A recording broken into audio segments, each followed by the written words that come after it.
Hey, welcome back. I'm Chris, and today I want to talk about this Tamron 90mm macro lens. Let's do this real quick. Now, I made a mistake, a big mistake, a long time ago. I bought this 100mm lens.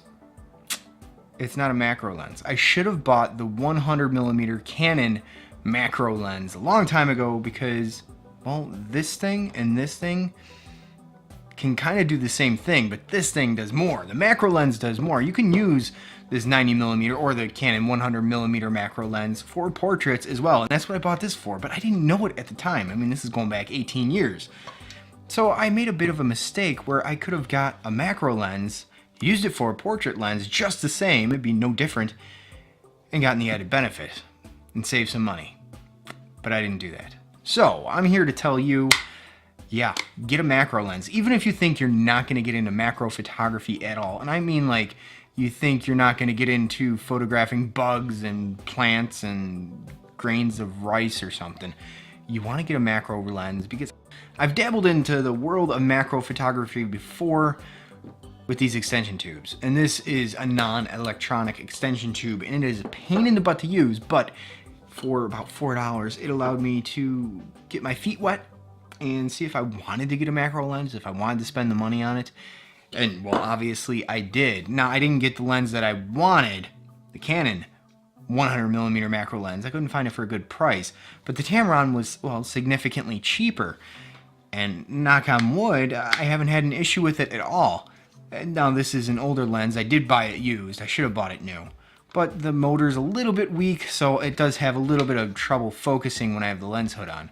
But that's because this lens is well used. I tend not to use autofocus on this thing whatsoever. I'm always manually focusing it, dialing it in like crazy so I get that tack sharp focus, as long as my eyes don't fail me. But I love the fact that I can get in right on the detail of whatever I'm photographing or, well, making a review of or making a YouTube video of. I can get right in there, and I use this thing all the time. It's like, it's become a workhorse of a lens, so much so that I might think about getting the Canon macro lens just to have a backup, because if this thing died on me or I dropped it or something, man, I don't know what I'd do. But other than that, I can get great results out of it. And if you've watched any of my videos, any of my unofficial reviews or anything like that, you know when I'm using this macro lens. You can get extremely close with it, and well, you can shoot things at a distance as well with 90mm plus or times 1.6 with the crop sensor.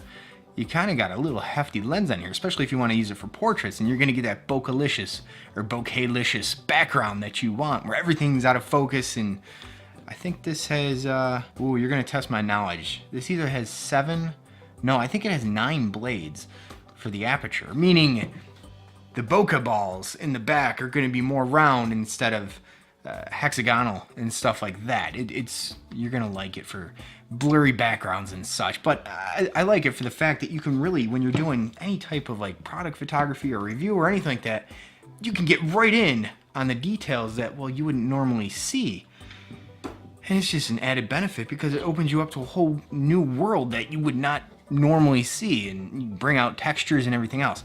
Point is, this is a nice jack of all trade lenses where you can do portraits, you can do close-up work, you can do medium work, and you get it all in one lens. That's more value for it. And I wish I would have known that when I first started off in photography, because honestly, I would not have bought this lens. This is just a 100mm lens. It's nice. I like it.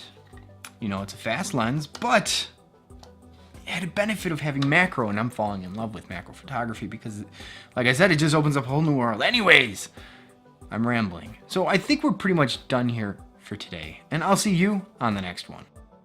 I mean, there's not much I can say. It's a macro lens. You can use it for portraits. You can use it for macro photography, product photography, reviews, whatever. You just get right in there and show high level of detail. You can't complain with that. Now, I would recommend using a tripod, especially if you're doing video work with this, and maybe even still work, because a little bit of shake, and I'm a shaky person, is going to translate into a lot of shake when you're in 90mm times 1.6 if you're using a crop sensor. But anyways, I fell in love with this lens. Maybe someday I'll get the Canon macro lens. We'll see. But for now, I'm loving this thing.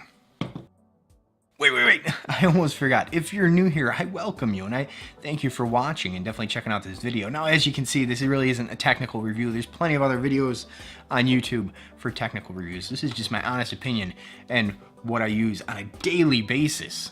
Absolutely, I use this thing on a daily basis. But I just wanted to welcome you, and if you consider subscribing or whatever you choose to do, I thank you for it. And you know what? I will definitely see you on the next one.